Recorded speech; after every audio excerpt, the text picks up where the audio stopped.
学渣买的笔盒 vs 学霸买的笔盒，到底谁的更好用？学渣的专用笔盒。这是我的机关文具盒，颜色是我最爱的死亡芭比粉，每个想当公主的女孩都应该拥有这样一款粉粉嫩嫩的笔盒。学霸的专用笔盒，这是我的机关文具盒，设计得非常简约。别看它容量这么小，装的东西可不少，轻轻往上一推，笔就从笔筒里出来了。内置了一把自动铅笔和彩色笔，2把黑色中性笔，1把红色和蓝色的圆珠笔，满足我日常所有的需求。Nice。好巧了，不是，我的笔盒也刚好可以装下6支笔，一眼你就能找到想要的那支笔。笔盒的背板上还有一张课程表，每次上课前我都要看一眼，这样就不会带错书本了。笔盒的背面还有一层，里面装了一些小零食，上课的时候就可以偷偷拿出来和同桌一起开小差了，真的不要太幸福了。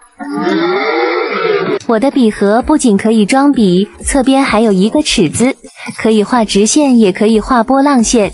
笔盒头部还设计了一个卷笔刀，打开盖子就可以使用了，削出的笔芯又长又尖，非常的好用。卷笔刀有什么好稀奇的？我的笔盒也有，这个卷笔刀陪伴了小学整整10年，至今使用起来依旧非常的锋利。笔盒的中间还有一个日历，可以手动调节日期和星期，再使用1万年它都不会过时。而笔盒的侧边还藏着一块祖传橡皮，再过1000年它就变成古董了，我都不舍得用。前端还有一个温度计，今年的冬天真的很热啊。没想到你的笔盒机关这么多，不过我的笔盒还有个隐藏机关，一般人真发现不了。在笔盒正中心还藏着一支橡皮，是笔形设计的，可以调节橡皮的使用长度，用多少就推多少，是不是非常的耐撕？我还以为是什么小秘密，我的笔盒隐私性比你的还强。按下这个开关，想不到吧？我的笔盒还能藏私房钱，这是我爸藏在我这里的，还说下周5下午还他9毛，剩下的1毛当做我藏私房钱的小费。学渣的笔盒 vs 学霸的笔盒，到底谁的更好用？学渣的专用笔盒。这是我的美少女战士机关文具盒，看看这群长了18米长腿穿短裤，长发及腰还每天愁嫁的美少女战士们，你就能看得出我这款笔盒上面一定布满了各种机关。学霸的专用笔盒。这是我新入手的铅笔盒，别看它现在比我倒霉同桌的钱包还干净，只要我轻轻动动一下脚趾头，待会一定会惊艳到你们。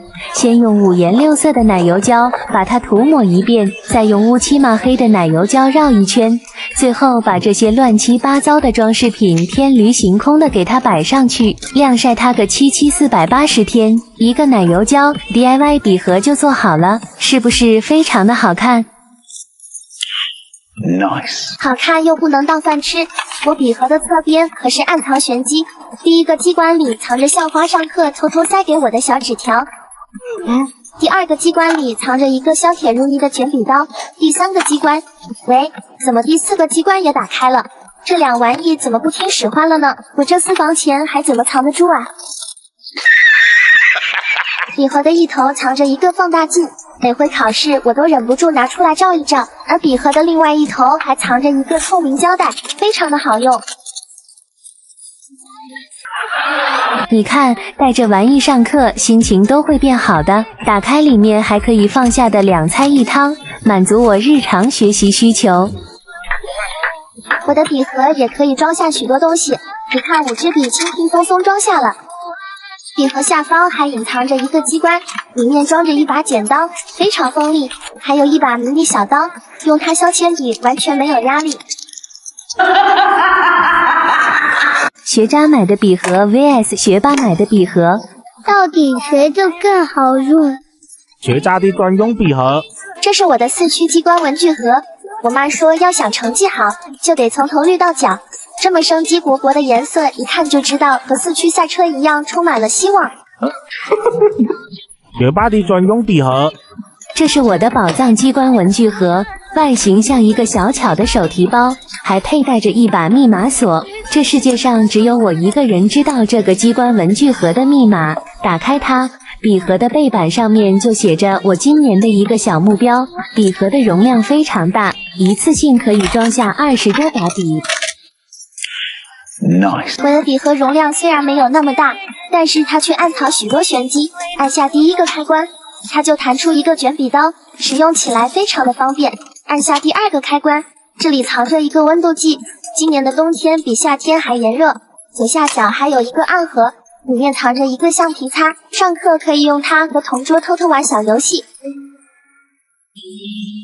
我的机关文具盒里还装着一个小笔盒，可以单独拿出来使用，里面放着一套学习用的尺子，背板上还有一面镜子。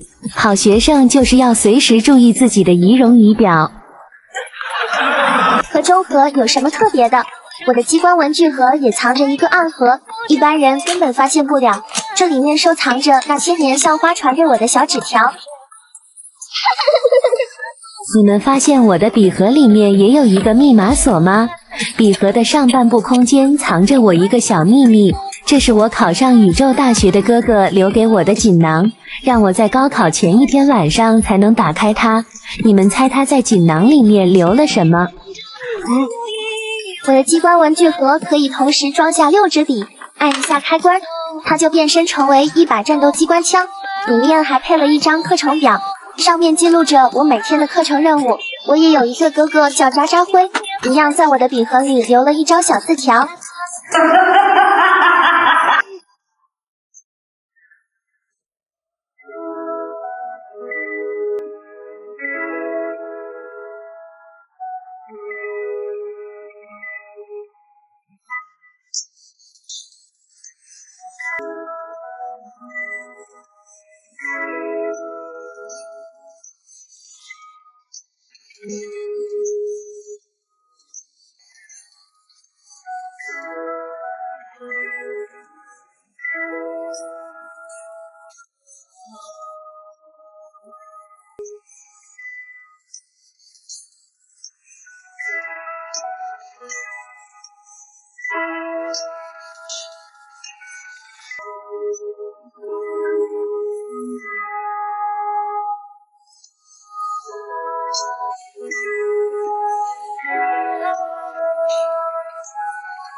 学渣的文具 vs 学霸的文具，到底谁的更好用？学渣的专用卷笔刀。这是我的吉普车卷笔刀，一辆16驱敞篷法拉利吉普车，高科技转不动轮子，时速高达800公斤。车厢内安装了2个卷笔刀，一个长一个短，长的可以削出长笔芯，短的可以削出来短笔芯，用它抄我同桌的作业贼拉拉好用。学霸的专用卷笔刀。卷笔刀当然是电动的最好用啦，我买的这款电动卷笔刀就非常给力，左右推动还可以自动调节笔芯的长度和粗细，小心翼翼的写字把笔芯写断了，往削笔刀洞口一压，铅笔芯转了几圈就又断了。250毫米的铅笔削它99 38次，削成80毫米就削好了。这削笔的效率比我刷题的速度还高，学习压力大了还可以用它跳一首华尔兹。学渣的专用尺子。这是我的噼里啪啦尺，别看这尺子人畜无害，和普通的尺子没什么差别，只要轻轻一拍，它瞬间就变成了一个手环。除了偶尔拍手不会成功外，它最大的优点就是可以把你拍到手抽筋。学霸的专用尺。想要学习成绩好，还是选择我的多功能尺最合适了。上面画一个平行四边形，下面再画一个平行四边形，一个长方体就画好了。同样的方式还可以画圆柱体，各种多边形，画抛物线也是非常轻松的。小小的体积却可以帮你解决各种奥数难题。学渣的专用笔袋，这是我最喜欢的一款笔袋，造型和蛋糕一模一样，中间还是奶油和猕猴桃夹心。这2根小短腿看着就很馋人，真想一口把它吃掉。虽然它装不下正常的一支笔，这一点也不影响我对它的偏爱。学霸的专用笔袋，这是我的朵拉笔袋，打开它，里面是一张小地图。笔袋的容量非常大，一口气装下100多支笔都没什么问题。下课的时候可以直接拿它当抱枕来使用，学习累了还可以看看这上面的绿色植物保护视力。这么可爱笔袋陪我小学读个8、9年的不是什么大问题。